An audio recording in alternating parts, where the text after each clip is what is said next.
What is reality? Reality is physical reality. It's physical reality, and that is to say, it is material reality. If we're to have a scientific understanding of man, therefore, then man must be accepted as a material entity. So much for going up in some sort of transcendental balloon over the nature of human nature. Man is a material object in the world, subject to the laws of gravitation. He's got mass, he has moving parts, he bleeds when he's stuck with a pin, and so forth. And what is society? It is a collection of such entities. So society, properly understood, is a congeries of material objects. Now, this doesn't dehumanize. The proper understanding of humanity just are all of the realistically material dimensions of human beings that can be recorded, studied, and explained. Society is a collection of such persons, and therefore it can be understood as a complex system made up of matter in motion. In this case, material humanity moving from here to there for various purposes. There are two kinds of motion that we can observe in man. There is the involuntary or vital motion, the sort of motion that takes place when the digestive organs work on food, or when a hot object finds the hand being reflexively removed.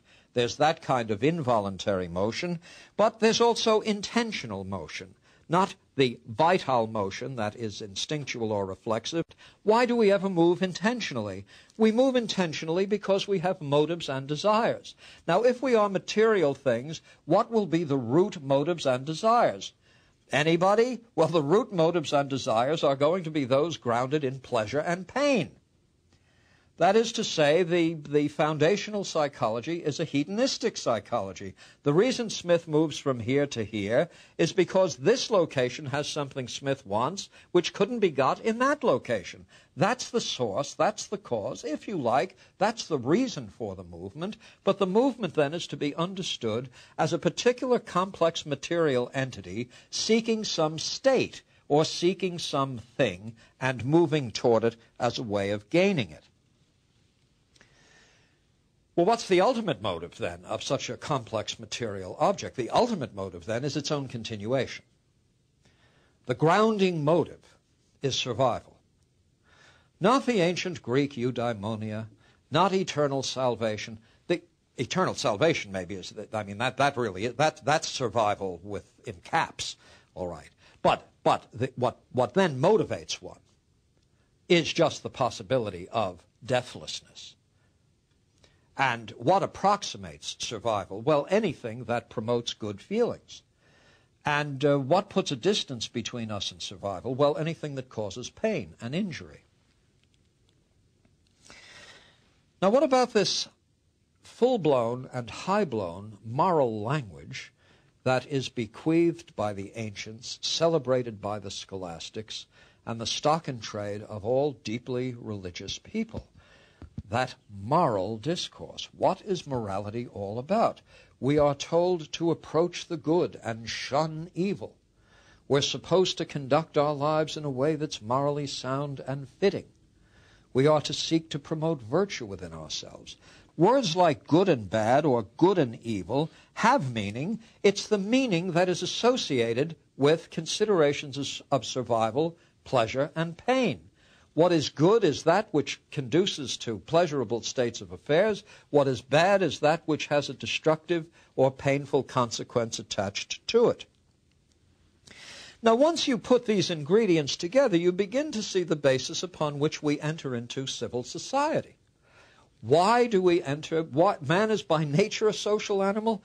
Man is by nature a self-defending animal, a self-interested and indeed selfish animal, seeking to survive in a perilous world. Therefore, man enters into civil society in the interest of survival. He enters into civil society in a self-interested way.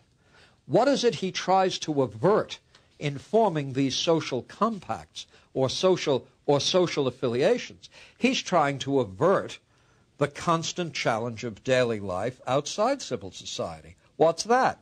It's getting clunked over the head, or eaten up, or ganged up on.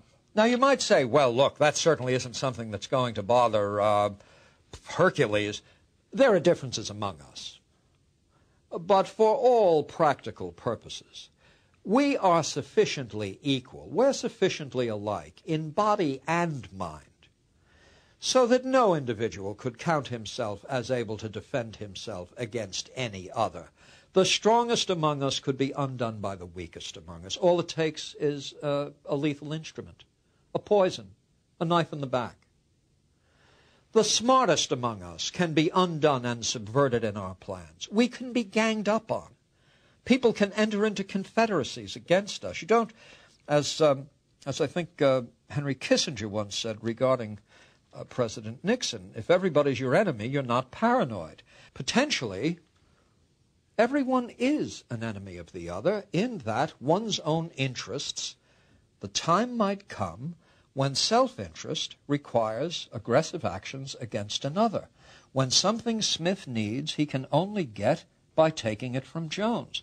This is a possibility contained in the very nature of things.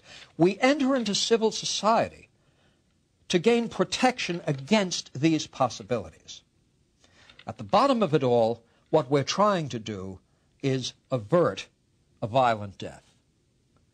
The ultimate purpose for entering into civil society is self-defense.